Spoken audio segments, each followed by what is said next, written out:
Mes salutations à toi qui regardes, mes salutations à toi mon frère, mes salutations à toi ma sœur. C'est ton frère Yende, donc l'un des disciples de Zoulasson.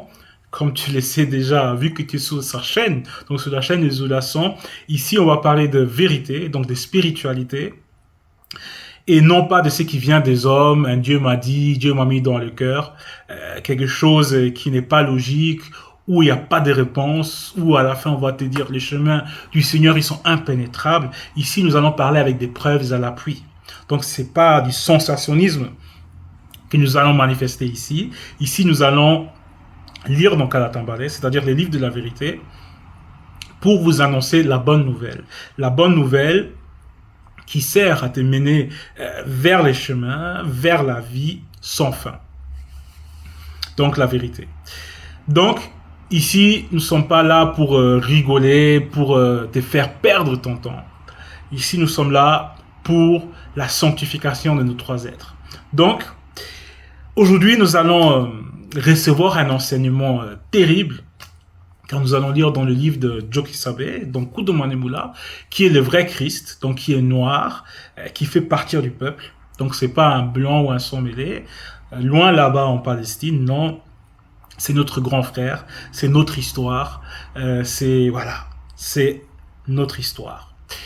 Et mais avant ça, avant que je puisse vous exhorter, il y a l'introduction, donc je reviens juste après.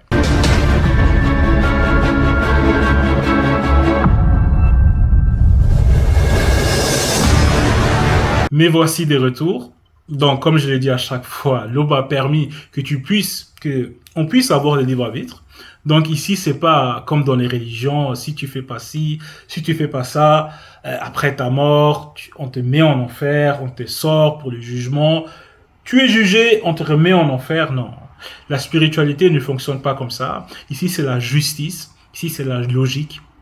Ici, nous ne sommes pas dans le sensationnalisme où comme chez les catholiques, où tu peux racheter ton chemin, acheter ton ticket pour le paradis. Et ensuite, il y a Martin Luther qui est venu pour protester, il y a les protestants, et voilà, il y a tous ces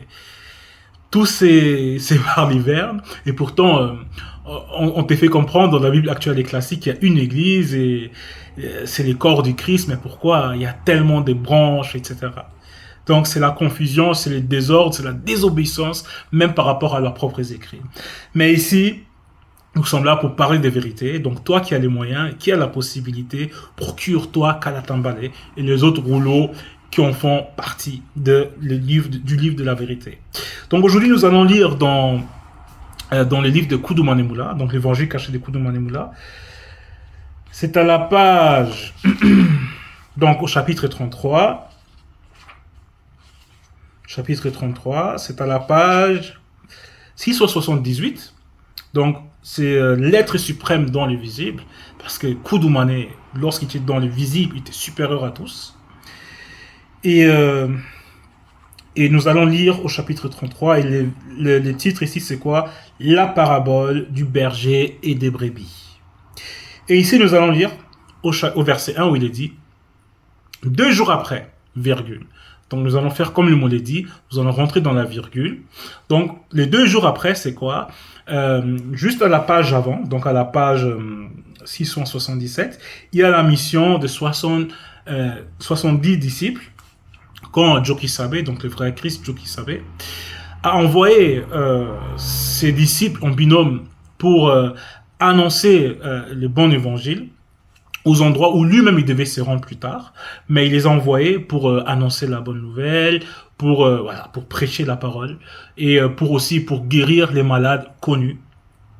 Mais comme il leur a dit dans ce même chapitre que l'ouvrier mérite son salaire, donc il a dit à ses disciples de ne pas prendre des provisions avec eux ni l'argent, mais de séjourner chez des hommes d'épais, donc des hommes droits, donc de ceux qui vont prendre plaisir au message, mais néanmoins, il leur a interdit formellement de ne pas séjourner chez les blancs ni chez les sangs mêlés. Parce que, comme mon monde l'a dit, il y a un temps pour tout. Et à cette période-là, c'était pas la période où les blancs et les sangs mêlés le blanc ne pouvait pas comprendre, ou le sommelier ne pouvait pas comprendre les messages. C'était pas son temps. Mais actuellement, dans la période dans laquelle nous vivons, la prophétie est en train de se réaliser. Mais tout est écrit dans Kalatambale, donc procure-toi les livres de la vérité. Donc, nous allons poursuivre. Donc, nous allons retourner au chapitre 33, au verset 1. 2 jours après, Jokisabe dit en présence des non-initiés, des blancs et des sans-mêlés, en vérité, je vous l'ai dit, le non-initié qui n'entre pas par la porte dans la bergerie, mais qui monte par ailleurs, est un voleur, est un brigand. Donc ici, Jokisabe s'adresse à la foule, donc en présence des non-initiés, donc ce sont des noirs, des blancs et des sans-mêlés. Donc à cette époque-là, le blanc et le sans-mêlé ne pouvaient pas encore accepter cette vérité-là. Mais toi qui es actuellement dans cette période-là, du deuxième, donc de Zulasan, si tu aimes la justice, si tu aimes la vérité, c'est le moment, car la porte, elle est aussi ouverte pour toi. Donc, 2 jours après, Jokisabe s'adresse en présence des non-initiés, des blancs et des sans-mêlés, en disant en vérité, je vous l'ai dit, les non-initiés qui n'entrent pas par la porte dans la bergerie, mais qui montent par ailleurs, est un voleur et un brigand. Donc ici, il parle des non-initiés. Donc ici, il parle des noirs qui vont dire Dieu m'a dit, Dieu m'a mis dans le cœur, donc de pseudo-pasteurs, de pseudo-bishops, de révérends, de pseudo-ceci, pseudo-cela. Donc, il va les comparer à des voleurs et à des brigands. Mais tout d'abord, il faut comprendre c'est quoi la porte, c'est qui cette porte-là. Et pour ça, nous allons lire au verset 7, donc au chapitre 33, il est dit, Jokisabe leur dit encore, en vérité, je vous le dis, le deuxième et moi sommes la porte des brebis, donc des non-initiés graciés. Donc, c'est eux qui sont mandatés. Donc, il faut passer à travers eux pour atteindre le but, pour connaître, pour marcher sur le bon chemin, pour être dans la vérité, pour connaître le salut. Donc, il faut passer par la porte, il faut passer par le deux. Maintenant, ceux qui vont dire de Dieu m'a dit, ceux qui vont s'autoproclamer et vouloir guider le peuple, ce sont des brigands, ce sont des voleurs. Et ça, on explique mieux au verset 10 où il est dit, le voleur, le blanc et les sans-mêlés ne vient que pour dérober, égorger et détruire. Moi, je suis venu afin que les brebis, donc les non-initiés graciés, aient la vie et qu'elles soient dans l'abondance. Et ici, on compare les non-initiés, donc le noir, qui prétend être un sauveur, un évangéliste, un pasteur, etc. Celui qui n'est pas mandaté, en gros, on le compare à un blanc, on le compare à un sans-mêlé, on le compare à un voleur. Parce que comme vous le savez, celui ou celle qui connaît l'histoire, peut-être tu as déjà entendu parler du discours du roi Léopold, quand il a parlé à ses missionnaires, quand il a parlé aux faux prêtres, quand il leur a fait comprendre, écoutez, le peuple noir, ceux que vous voyez, ne vous mentez pas, ils connaissent déjà Tété, Loba. Ils connaissent déjà les créateurs. Vous n'êtes pas là pour les enseigner à connaître c'est quoi la loi, c'est quoi la spiritualité.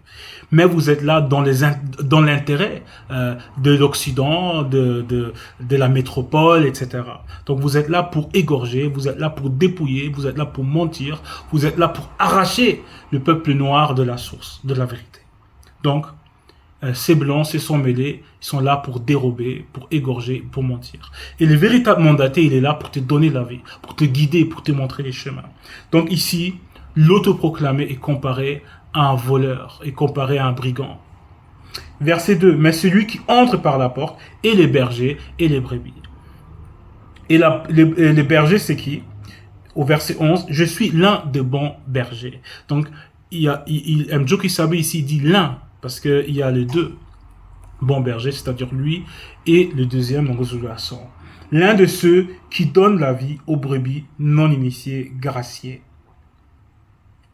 Donc, il faut entrer par la porte. Donc, il faut entrer par celui qui te mandate. Et en même temps, cette porte, c'est ton berger. C'est celui qui te guide, qui te mène vers la vie. Verset 3. Le portier lui ouvre et les brebis entendent sa voix. Elle appelle par leur nom. Et les brebis qui lui appartiennent, il le conduit en dehors. Donc c'est lui le guide, c'est lui qui te montre le chemin. C'est lui qui te montre quel chemin il faut emprunter. Verset 4. Lorsqu'il fait sortir toutes ses propres brebis, il marche devant elles. Et les brebis le suivent parce qu'elles connaissent sa voix. tu connais l'enseignement. Parce que l'enseignement, Zulason lui dit à chaque fois, le message n'est pas pour tout le monde.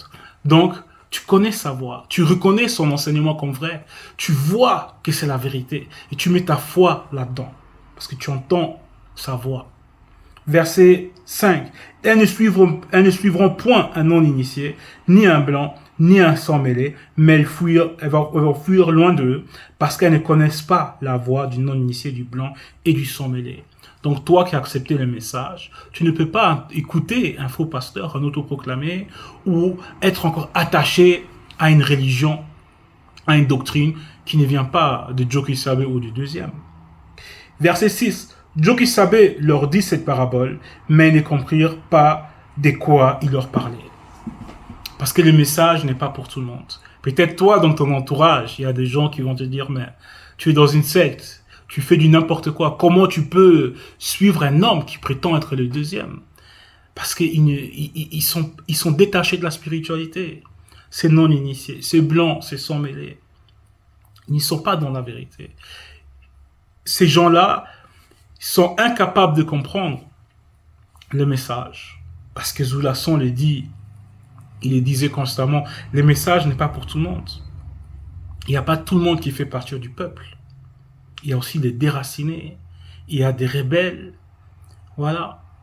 Donc, dès aujourd'hui, si quelqu'un veut, on va dire, t'embrouiller, ou que toi-même tu as envie d'écouter ailleurs, détourne-toi de là. C'est aussi l'un des signes pour savoir si tu es sérieux dans ta marche ou pas. Si tu fais réellement partir de la bergerie ou pas. Parce que la brebis, elle écoute la voix de son molédi. Elle écoute la voix de son berger. Elle va pas écouter un autre proclamé, etc. Donc, c'était le message. L'Oba est constamment glorifié. Il en peut être.